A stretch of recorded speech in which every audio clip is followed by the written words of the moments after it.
মাননীয় বিরোধী দলের নেতা আমরা প্রশ্নোত্তর পর্বটি শেষ করে ফেলি। সংসদ মানেই হলো দেশ পরিচালনার সর্বোচ্চ তীর্থস্থান, যেখানে যুক্তি পাল্টা যুক্তি এবং সাংবিধানিক বিতর্কের মাধ্যমে জাতির ভাগ্য নির্ধারিত হয়।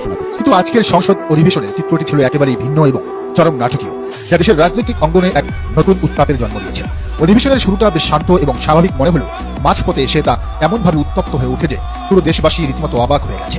এই চরম উত্তেজনার শুরুটা করেন বর্তমান সংসদের প্রধান বিরোধী দলীয় নেতা এবং বাংলাদেশ জামায়াতে ইসলামীর আমির ডক্টর শফিকুর রহমান। যারা নিয়মিত সংসদের খবর রাখেন তারা নিশ্চয়ই জানেন যে ঈদের আগের অধিবেশনে বিরোধী দলীয় নেতা যখন গণভোট বা রেফারেন্ডাম নিয়ে আলোচনার প্রস্তাব তুলেছিলেন, তখন স্পিকারটাকে থামিয়ে দিয়ে লিখিতভাবে সাবমিট করতে এবং প্রশ্নোত্তর পর্বের পর বিষয়টি নিয়ে আলোচনা করতে বলেছে। একজন প্রবীণ এবং দায়িত্বশীল রাজনীতিক হিসেবে ডক্টর শফিকুর রহমান আজ ঠিক সেই নিয়মটি অক্ষরে অক্ষরে পালন করেছেন। আজ প্রশ্নোত্তর পর্ব শেষ হওয়ার পরপরই তিনি স্পিকারের অনুমতি নিয়ে অত্যন্ত সুশৃঙ্খলভাবে গণভোটের বিষয়টি সংসদে উত্থাপন করেন। কিন্তু বিপত্তিটা বাধে ঠিক এরপরে। সরকারি দলের চিফ হুইপ তখন প্রস্তাব দেন যে এই গুরুত্বপূর্ণ বিষয়টি নিয়ে ৭১ বিধির পর্ব শেষ হওয়ার পর কথা বলা হয়। এর প্রত্যুত্তরে বিরোধী দলীয় নেতা অত্যন্ত বিনয়ের সাথে তবে দৃঢ়তার সাথে স্মরণ করিয়ে দেন যে যেহেতু প্রশ্নোত্তর পর্ব ইতিমধ্যেই শেষ হয়ে গেছে, তাই মাননীয় স্পিকার চাইলে সংসদীয় নিয়ম মেনেই এখনই বিষয়টি নিয়ে আলোচনা করা সম্ভব এবং তিনি স্পিকারের কাছে সেই আবেদনই রাখেন। দর্শক, খেয়াল করে দেখুন, এই পর্যন্ত কিন্তু পুরো সংসদীয় বিতর্কটি একটি চমৎকার গণতান্ত্রিক কাঠামোর মধ্য দিয়ে এগোচ্ছে।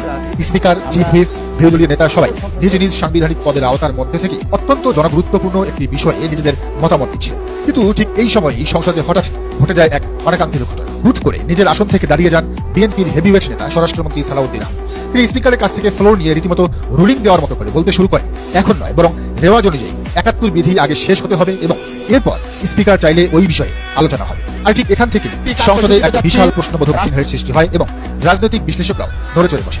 একটি অতি সাধারণ কিন্তু অত্যন্ত যৌক্তিক প্রশ্ন সামনে চলে আসে, এই সংসদীয় বিতর্কে সালাউদ্দিন আহমেদ আসলে কি?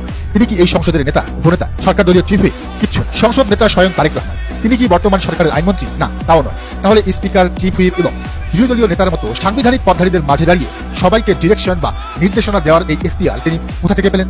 আশ্চর্যের বিষয় হলো, ঠিক গতদিনের অধিবেশনেও তিনি হুবহু একই কাজ করেছেন।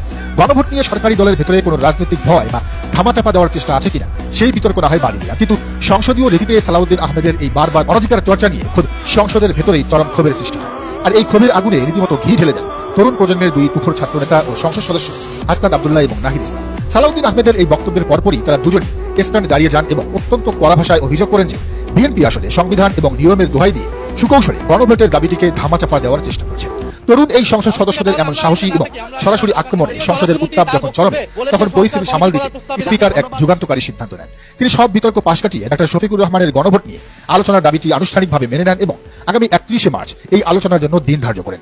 স্পিকারের এই সিদ্ধান্তে বিরোধী বেঞ্চ যখন স্বস্তিতে, তখন সালাউদ্দিন আহমেদ যেন বিষয়টি কোনোভাবেই মেনে নিতে পারছিলেন না। তিনি আবারও